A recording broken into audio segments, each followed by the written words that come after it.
You think bread is the safest thing in your kitchen. Just flour, water, yeast, salt. But what if the loaf you buy every week is built on a 1960s industrial process, supported by preservatives, stabilizers, and legal loopholes most consumers never see? What if traditional is just marketing language? Today we're exposing 7 of the biggest UK bread brands, how they're really made, what that means for your health, and at the end, the 2 brands proving cleaner bread is still possible. Let's start. Number 1. Warburtons, the hormone spike. Nobody talks about. Before we even talk about heritage or shelf life, start here. In 2019, researchers at the Harvard T.H. Chan School of Public Health gave healthy participants a meal containing 1 gram of calcium propionate, the preservative widely used in industrial bread to prevent mold. Within 30 minutes, measurable metabolic changes occurred. Norepinephrine increased. Glucagon rose. Markers associated with insulin resistance shifted. That doesn't mean a slice of toast causes disease, but it does mean the preservative most commonly used in mass-produced bread is not metabolically invisible. Now look at a standard 800-gram white loaf from Warburtons. The core structure typically includes wheat flour, yeast, emulsifiers, E282, calcium propionate, E282. Warburtons produces over 2 million bakery products per day. At that scale, mold prevention isn't optional, it's engineered in. And that's where the tension lies. Bread is Britain's most consumed staple. When a preservative used across millions of daily servings shows measurable hormonal impact in controlled research, even short-term, it raises a broader question about chronic exposure. Warburtons openly confirms use of the Chorleywood Bread Process, compressing fermentation into hours. Speed demands stability. Stability demands chemistry. This isn't about panic, it's about pattern. When efficiency becomes the priority, preservatives become structural, not incidental. And once you understand that, the next brand reveals how marketing can soften industrial reality in a very different way.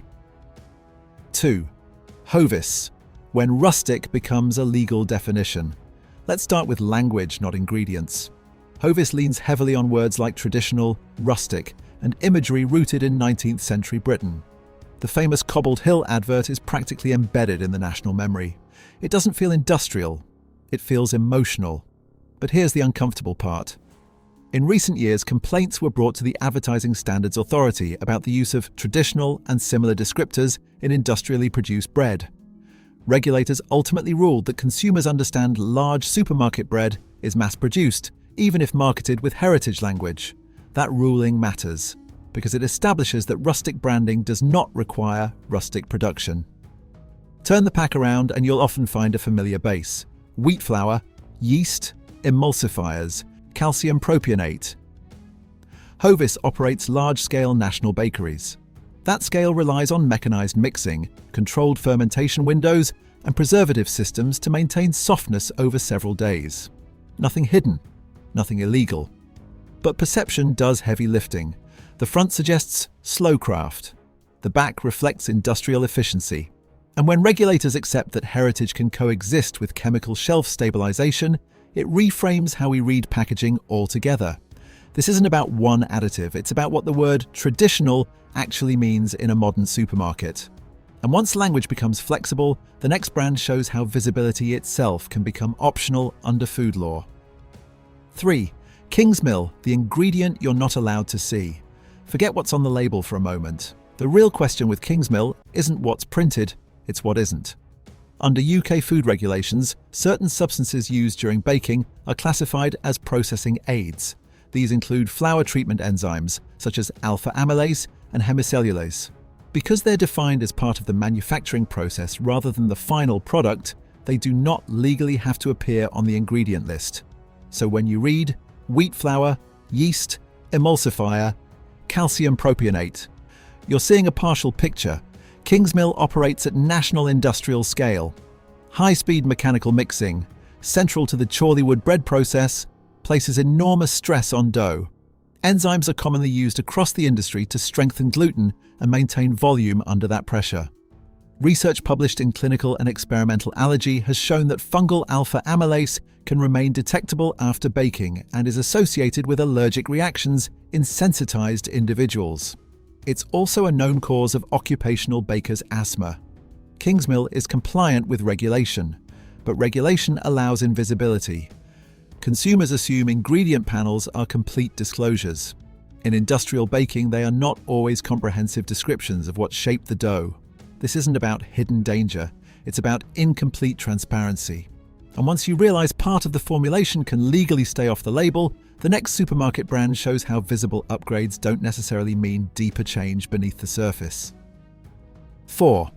Tesco, the price gap that tells a story. Stand in front of the Tesco bread aisle and you'll see what looks like choice. Basic white, around 75 pence, finer sourdough, often £1.60 or more. Different fonts, different colours, different promises. Now flip them over. A standard Tesco white loaf commonly includes wheat flour, yeast, calcium propionate, emulsifiers E282E472E. Move up to certain finest or sourdough-style loaves and you may still see a similar structural system, sometimes with dried fermented flour added to support the sourdough narrative. Here's the issue. Dried fermented flour is not long fermentation. Traditional sourdough typically involves extended fermentation, often 18 to 36 hours, allowing natural cultures to change flavor and texture through time. Industrial sourdough-style bread is often produced within compressed windows, supported by additives that maintain structure and softness. Tesco has previously faced scrutiny from the Advertising Standards Authority over in-store bakery marketing, where products described as freshly baked were reheated from frozen stock. Nothing unlawful. But the economics are revealing. The premium isn't always about removing industrial shortcuts. Sometimes it's about repositioning them. When the price doubles but the production backbone remains largely intact. What you're buying isn't necessarily different bread. You're buying a different story. And if pricing can reshape perceptions so easily, the next retailer proves something even more revealing, that cleaner bread can exist within the same system when margins allow it. 5. Sainsbury's, the controlled experiment in the same aisle. Sainsbury's unintentionally runs an experiment right in front of you. On one shelf, its standard white loaf, typically priced under £1, includes wheat flour, yeast, calcium propionate, emulsifiers, E471/E472E, designed for softness, designed for shelf life, designed to sit comfortably in national distribution. Then, just a few feet away, the Taste the Difference range tells a slightly different story. In several variants, E282 disappears. Some emulsifiers are reduced or removed. Ingredient lists shorten. Same retailer, same supply chain, different formulation. That contrast is powerful, because it proves something the rest of the aisle quietly denies. Preservatives and emulsifiers are not unavoidable technological necessities. They are operational decisions made to optimize consistency and minimize waste. The cleaner versions often cost significantly more. So what you're really looking at is a tiered system. Standard loaves maximize predictability. Premium loaves accept shorter shelf life and higher production risk, and pass the cost to you. This isn't hidden, it's structural. Sainsbury's shows that industrial additives are a choice shaped by economics, not inevitability. And if a supermarket can adjust formulation based on price tier, the next historic brand reveals how philosophy can evolve once it's absorbed into modern food conglomerates. 6. Allinson, when a name outlives its philosophy. Thomas Allinson built his reputation fighting food adulteration in the late 1800s. He argued that flour should remain whole, unrefined and untouched by unnecessary interference. His writing criticized the industrial shortcuts of his time. That legacy still sits on supermarket shelves. But modern Allinson bread is produced by Allied Bakeries, part of Associated British Foods, one of the largest food manufacturers in Europe. A typical sliced loaf commonly includes wheat flour, yeast, calcium propionate, emulsifier E472E, vegetable oils. Production follows the high-speed Chorleywood Bread Process, reducing fermentation to just a few hours. Structure is reinforced chemically rather than developed slowly through time. The tension isn't subtle. a brand founded on wholemeal purity, now operates within the same industrial framework as its competitors. The name implies reform and resistance to processing shortcuts. The production model relies on them. No law is broken. But philosophy shifts quietly when scale increases. Allinson's original argument was about integrity in staple foods. Modern baking prioritizes consistency across national distribution. The founder's message remains powerful. The method has changed, but the biggest shift in the bread aisle isn't preservatives or ownership. It's a single word that now sells more loaves than any ingredient ever could. 7. Sourdough has become the most powerful word in the bread aisle. It signals tradition, gut health, slow fermentation, craft. Now look at many supermarket sourdough-style loaves, including certain lines sold by Lidl.